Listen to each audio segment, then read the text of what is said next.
Vamos começar esse pós-jogo da seguinte maneira. Se você é um defensor de Augusto Melo, né? Se você. Uma coisa é simplesmente você ter acreditado no cara quando ele era um candidato à presidência do Corinthians, mas se você, até hoje, você permanece cego com tudo que vem acontecendo, e eu não tô falando nem de extra-campo, tá? Que aí o negócio é mais embaixo.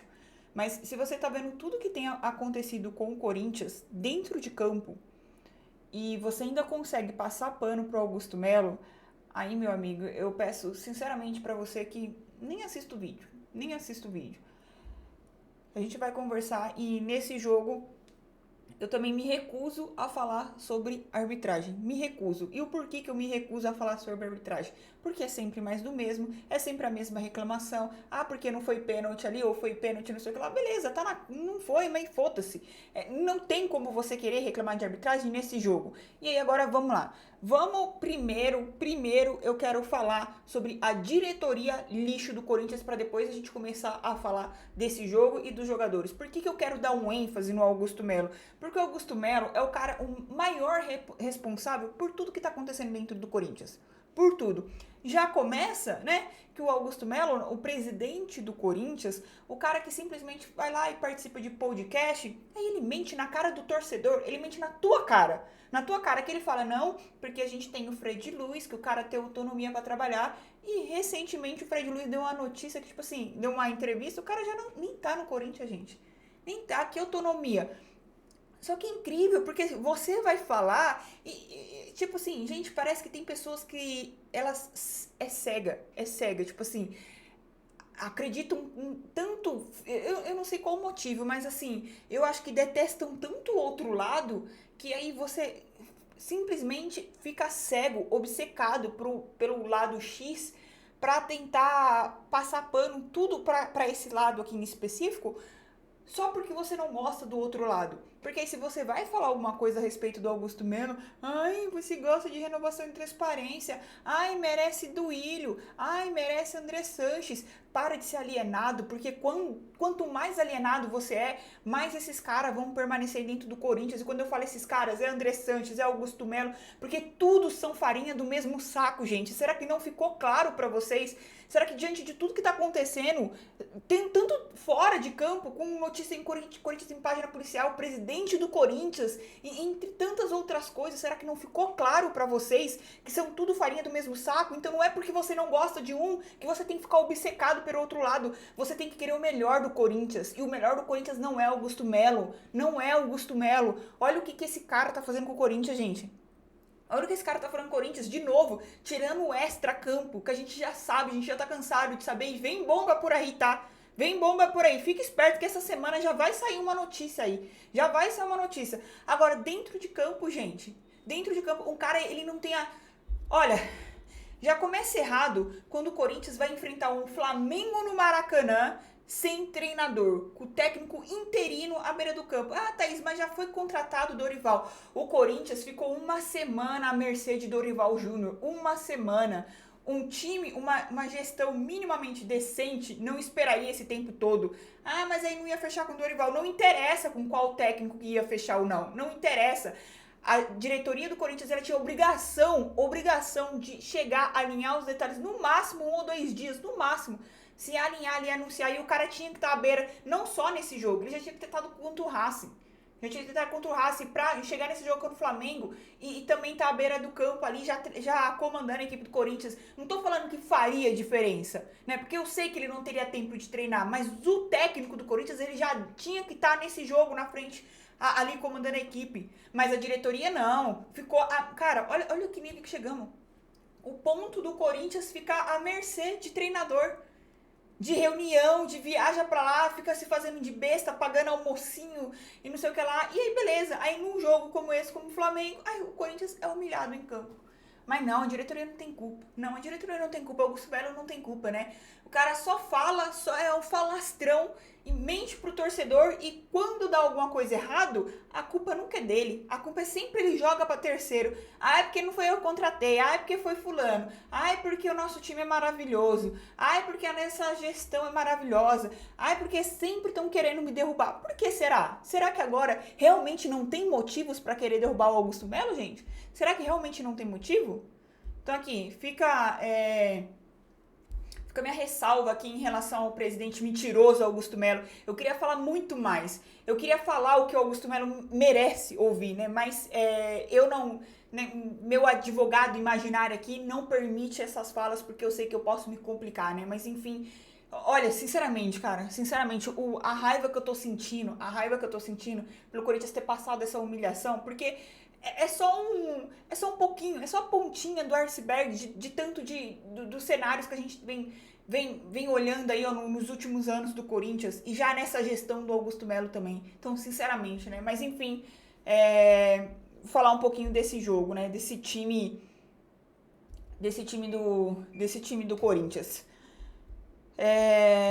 Cara, vou colocar a culpa no técnico interino? Não vou, sabe por quê? Porque o cara é técnico interino ali, quem tá comandando o time ali é os caras dentro de campo mesmo, é os jogadores. Então, assim, não tem Ramon Dias não pra gente colocar a culpa nele agora. Não tem Ramon Dias nesse jogo. E aí? Né? E o Corinthians passou sufoco contra o Racing, passou sufoco contra o Sport, e contra o Flamengo chegou e foi humilhado. Foi humilhado pelo Flamengo. É incrível como quando o Corinthians vai jogar contra o Flamengo no Maracanã, o Corinthians consegue ser humilhado. E quando eu tô falando isso, eu não tô falando que, nossa, você esperava uma vitória do Corinthians contra o Flamengo no Maracanã? Cara, o que eu esperava era que o Corinthians fosse minimamente um time organizado e conseguisse competir com o Flamengo. Perder pro Flamengo no Maracanã faz parte. É algo que poderia acontecer, né? E talvez, olhando no cenário atual, seria de fato ali, assim, pô, o Flamengo, a chance do Flamengo ganhar do Corinthians é muito maior do que o Corinthians ganhar do Flamengo. Lógico, muito mais, sendo realista. Só que, né, quando você entra um time minimamente competitivo, você tenta pelo menos um empate, você tenta pelo menos um golzinho ali, fazer a diferença, acabar conseguindo os 3 pontos ou pelo menos um empate. Esse Flamengo jogou contra o Vasco no Maracanã, o Vasco, que é o time também que tá todo desmoronando ali, mas foi lá, por quê? E empataram o jogo. Ah, Thaís, mas nesse jogo o Flamengo amassou o Vasco. Tá, mas o Vasco entrou sabendo que era um clássico, sabendo da importância do jogo e conseguiu segurar o Flamengo, independente do Flamengo ter amassado ou não o Vasco nesse jogo, o Vasco conseguiu segurar o empatezinho ali. E o Corinthians não, cara, o Corinthians ele entra em campo contra o Flamengo e assim... Desculpa a expressão, mas o Corinthians, ele literalmente ele abre as pernas pro time do Flamengo. É isso que acontece. Porque aí a gente tem o nosso... Olha, sinceramente, mano... Olha, eu lembro que eu já fui tão apaixonada pelo esquema 4-1-4-1 na época do Tite, em 2015, e depois eu peguei tanta raiva desse esquema quando o Silvinho treinava o Corinthians. Aí agora eu tô ficando com raiva desse esquema 4-3-3. Porque você vê, né? E assim, não é que é o time, não é o esquema, é jogadores, gente. A realidade é jogadores. Não é o esquema em si, é porque, tipo assim, claro, o fato da gente não ter jogadores pra conseguir jogar nesse esquema faz total diferença. Então, assim, olha, eu não sei nem por onde começar, mano. Eu não sei por onde começar. O ataque, vamos fazer diferente? Porque a defesa é onde a gente pega mais no pé. O ataque do Corinthians não existe. O Yuri Malemar pegou na bola, o Memphis, quando pega na bola, aí tenta fazer uma jogadinha, os driblezinhos dele ali, sabe? Que é uma coisa que me irrita, que eu já falei, que esse time do Corinthians me irrita quando fica tentando dar passezinho de letra, quando fica... Cara, se o time tá todo organizado, vamos lá, voltar pra 2015, aquele time do Corinthians que tava todo organizado. Time organizado do goleiro ao atacante, o time era extremamente organizado, o time se conhecia e jogava a bola, ganhava os jogos. Se o time tá totalmente construído daquela maneira, tudo bem que você dar passinho de letra, fazer tudo porque funciona, é funcional. Agora, quando você não ganhou porra nenhuma, ganhou o Paulista, beleza, caralho. Mas assim, ficar em cima desse título, e antes mesmo, só ano passado, quando o time tinha escapado da zona do rebaixamento, os caras já parecia que tinha, sabe, que tinha um rei, mano. Eles simplesmente entraram pra história do Corinthians por ter livrado o time do rebaixamento. Esses caras parece que eles não entendem a grandeza do Corinthians. Aí entra em campo, cara, meu Deus, mano, eu não sei, gente, não sei o que falar dos jogadores, não sei do que falar, não sei. Os atacantes inexistentes, o meio-campo do Corinthians não marca, os laterais do Corinthians só por Deus, né? O Mateuzinho que fez uma puta de uma partida passada nessa, não joga nada. Aí a gente tem a nossa defesa do Corinthians, que André Ramalho, que entrou em campo hoje. André Ramalho. Cara, olha, o que virou o jogador André Ramalho? Mano, o André Ramalho joga, eu quero Félix Torres, gente. Será que isso não diz alguma coisa? Quando você... O que o Félix Torres fez nos jogos passados? Irritou tanto o torcedor, aí o André Ramalho vai lá e ganha a oportunidade, e você olha pro André Ramalho e você fala assim, meu Deus, coloca o Félix Torres. Isso diz muito dos zagueiros do Corinthians. Cara, o André Ramalho, gente, ele é humilhado em campo. Ele é humilhado em campo. E é todo jogo. O Pedro humilha o André Ramalho. No lance lá, meu Deus, cara, que vergonha, cara, que vergonha. Aí o André Ramalho, e tipo assim, e ele sabe que ele, né, que ele é humilhado, porque aí ele faz aquela carinha dele assim, tipo, ele levanta a cabeça, putz. O André Ramalho já tá fracassado. Ele já, dentro de campo, ele já tá fracassado, porque ele sabe que ele não consegue dar o bote no tempo certo, ele não consegue, cara, ele não consegue acompanhar os atacantes, não consegue correr, não consegue fazer absolutamente nada a não ser humilhado. Gustavo Henrique também nesse jogo, muito mal também. E, cara, aí até o Hugo, nosso goleiro, que a gente tem tanta confiança no Hugo, consegue falar num jogo desse. Corinthians já tomando 2-0, porque meu Deus, esqueci o nome do atacante do Flamengo lá no primeiro gol. Que ele, cara, simplesmente a defesa do Corinthians parece que abre. Você fala assim, chuta, vai lá, ninguém pressiona o cara ali na marcação, ninguém aperta a marcação. Só fala assim, chuta, mano. O Everton Cebolinha, né? Chuta, vai lá e chuta. O cara dá um chute daquele. Esse aí não tem como culpar o Hugo, porque o cara consegue também, é incrível, né? Os caras fazem uns golaços que é inacreditável. O cara consegue acertar a bochecha do gol lá e faz o golaço. Depois o Arrascaeta, né? No lance que o Gustavo Henrique e o André Ramalho é humilhado. E depois aí o Hugo, num lance lá, numa falha grotesca que ele...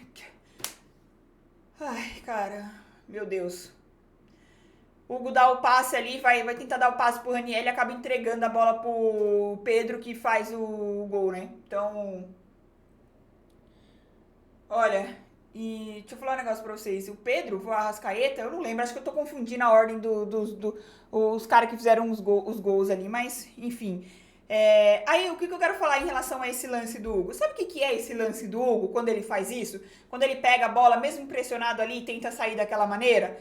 Isso é reflexo do time do Corinthians, desse elenco, de como eu tava falando, de ficar querendo dar passezinho de letra, gente. De querer dar, sabe, chapéuzinho, de querer dar caneta, de querer dar elástico em um jogo que não tá ganho.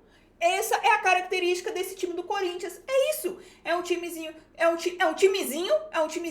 que acha que já ganhou a Copa do Mundo. É isso. E aí os caras simplesmente acham que o time já tá todo certinho e começam a fazer isso. Só que dessa vez a culpa não vai cair pra cima de treinador, não.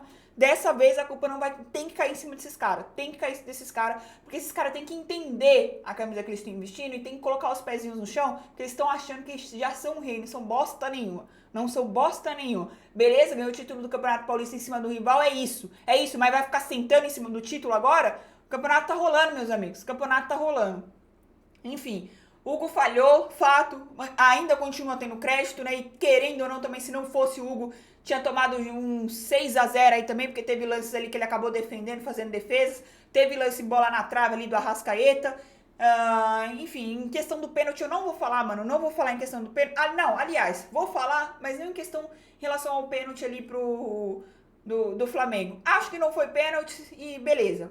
Agora, é incrível também como o Corinthians, os jogadores do Corinthians, parece que eles não entendem o jogo. Porque todos os caras que os jogadores do Corinthians vai lá e faz pênalti, os adversários vai lá, cai na área e fica. Mesmo se o árbitro não deu, os caras fica e o jogo rolando, até o cara ser chamado, até o árbitro ser chamado no VAR e ir lá e ver se foi pênalti ou não. Ele para o jogo, vai lá e vê se foi pênalti ou não, e normalmente vai lá e marca pênalti.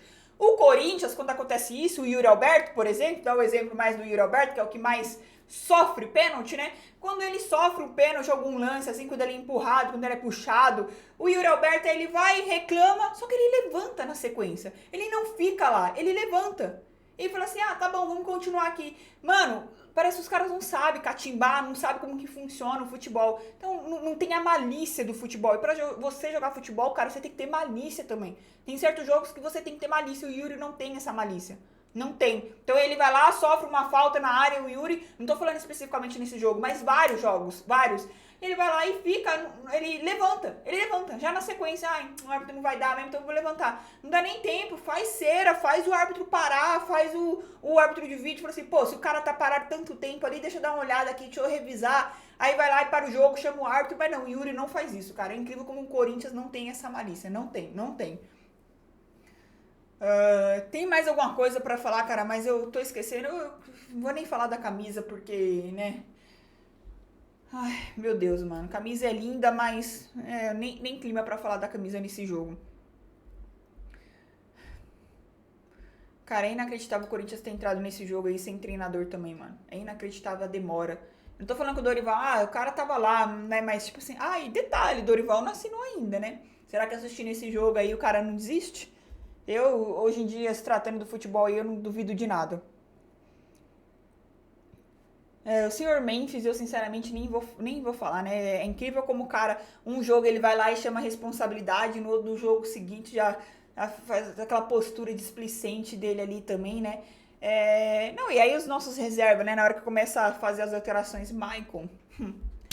Parabéns, você aí, tá? Que apoiou a renovação do Michael, que fez campanha, né, pra renovação do Michael. E que, cara, eu queria entender em que mundo você tem um cara ali, né? Você tem um cara ali que tá emprestado. Veio um ano de empréstimo ali. E esse cara, nesse ano ali, ele rendeu mais ou menos. E aí o clube dele lá, e você conversa com o clube dele pra renovar de novo. E o clube aceita mais 2 anos, tá? Aí daqui a pouco mais 3 anos de empréstimo, né? Vai pro terceiro ano e depois vai pro quarto ano. Sério, gente, pro Shakhtar tá emprestando o Michael desse jeito, será que o Michael ele é tão eficiente assim? Será que ele é tão importante assim pro Shakhtar? E o Michael é nossa solução, que entra lá pesadão em campo, pesadão. A verdade, a realidade é que o time do Corinthians tem que tomar cuidado com as palavras. Vulnerável, para não dizer outra coisa, tá? Vulnerável esses jogadores do Corinthians, para não dizer outra coisa, né? Igor Coronado, que eu defendi pra caramba, também entra em campo, não faz nada, não ganha uma jogada de corpo, não consegue correr.